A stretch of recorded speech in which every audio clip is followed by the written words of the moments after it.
Let me talk about the structure first. Why did I propose this? I'll come to all your, in a way, structure first. Why did I propose a structure of this nature?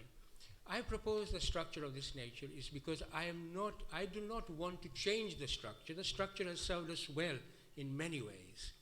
What I wanted to do was to make sure that these enduring institutions upon which our community thrives and survives, for example, if our institution of Mimbar becomes weak, if our institution of family becomes weak, if our institution of madrasa becomes weak, then we will have a weaker community. And to make it a priority from now and for this time, I made this particular suggestion of a board. Board is not a bureaucracy if we don't make it a bureaucracy. If we prioritize that these three institutions are the institutions that we would like to make it a priority, that means that if there is an issue of drug in the family or within the community, we have to deal with it.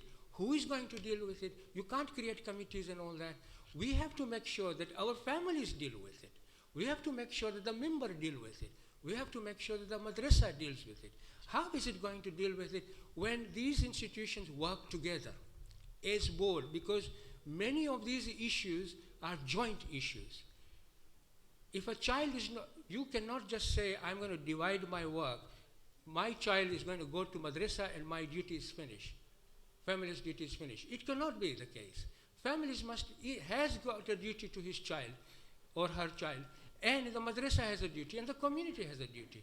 All these institutions have to work together, and I thought that if the board get together, where all the membership is there, and make sure that we have a vision where a child who is growing up, when he becomes 21, we must know what that adult must be like.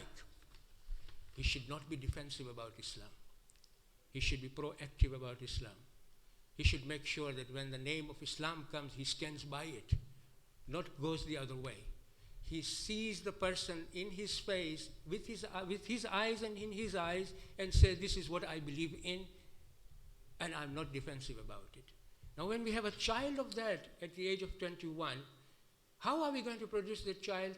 We are going to produce that child when we have the institution of family strong, institution of madrasa strong, institution of members strong. These are the three institutions that I have picked up, which are acting as a leverage. So, in my humble opinion, I thought that a board in front of the executive, within the executive, will make sure that the family concerns, the madrasa concerns, and the member concerns are dealt by the decision makers there and there, and make sure that there is a priority. One. Two,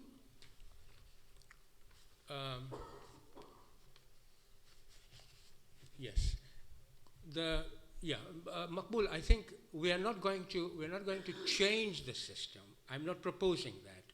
I am proposing that where our leverage is, those must be made strong with the existing structure, with a change to a board which becomes a priority board, because if we don't make it a priority, these three institutions, in my opinion, will suffer.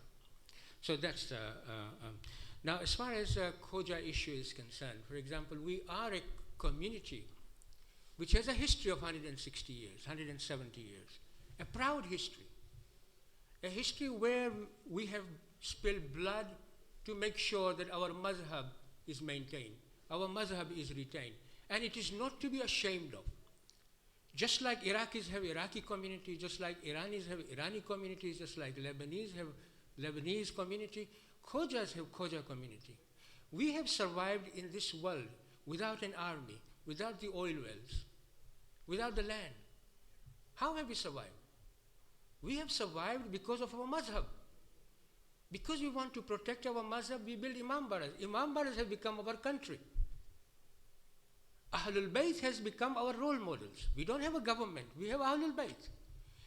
And it is a very interesting history to look at, that how we have survived for the last 170 years and how we can survive for the next 21st century that we are living in. We can only survive if we maintain our mazhab and make our mazhabi institution strong. How are we going to make our mazhabi institution strong? By making sure that the institution of family, institution of madrasa, and institution of member becomes strong. Now, when the question comes of youth, for example, I'll come to Murtaza Bhai Tamara Jawab Apis. When it comes to youth, imagine, I liked your submission. I liked your submission. I like your submission.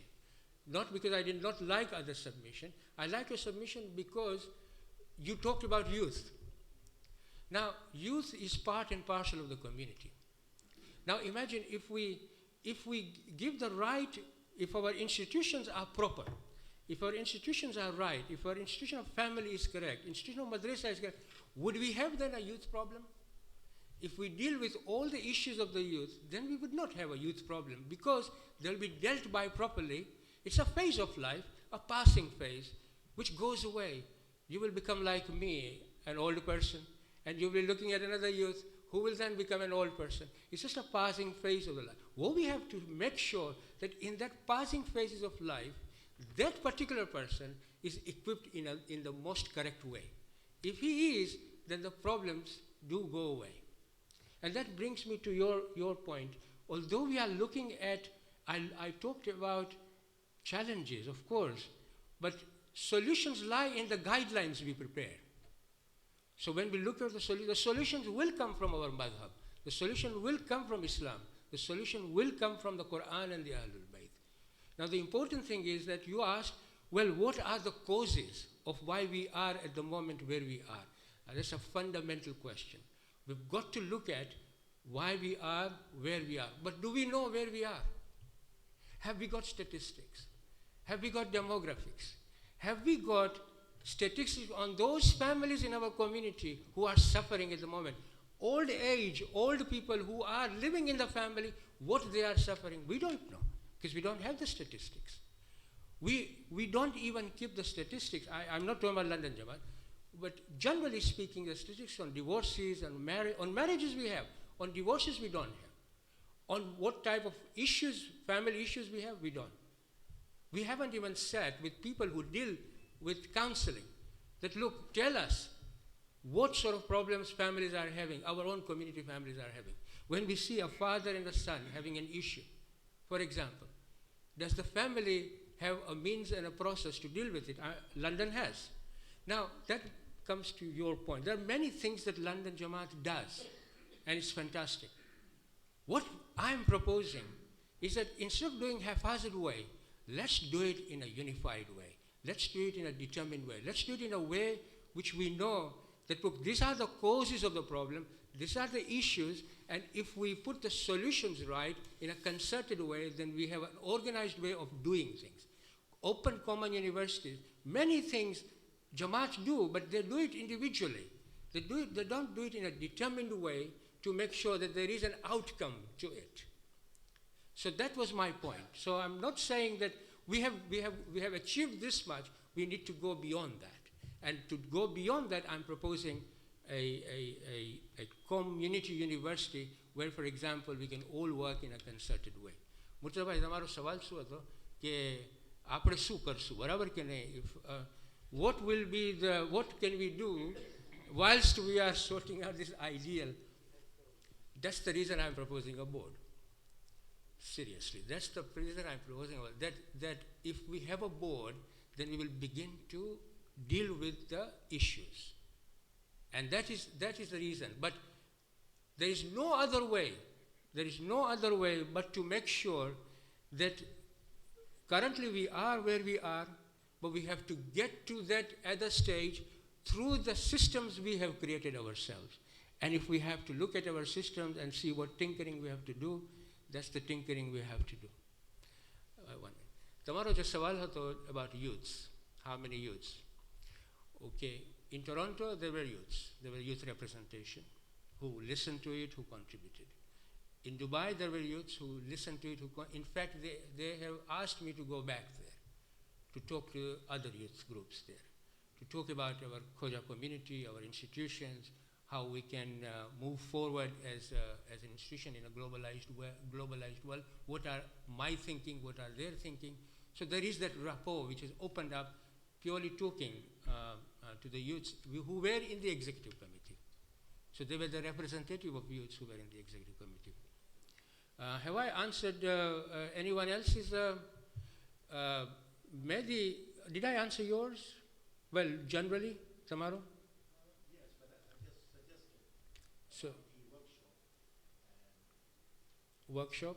I was just saying that you cannot carry the responsibility and show all the work yourself. Oh, no. So if you were to now communicate with the Jamaats. That's right, yes. Let me deal with that. The reason why this is a pilot project is because of the very fact that I'm now hearing what other alternatives we can also do. So after hearing all of you, I'll sit down again and I'll rechart it, so that a time will come when a pilot project would then have a solid groundwork done with implementation programs with it. So that then we can take it to the next level of our hierarchy, which is the regional level and the world level. Now, a lot of people say that we have dealt with it 30 years ago, 25 years ago. You see, sometimes you have to talk to the very people who are working in the cold face of the thing to understand their problems, understand the Jamaat's problem, understand the leadership problem. If we understand that and then work out a groundwork based on those obstacles and difficulties that the Jamaat is going through, then the chances are of that particular project coming to fruition much more than if we would have come from the top. Workshop and all that are in the pipeline, of course.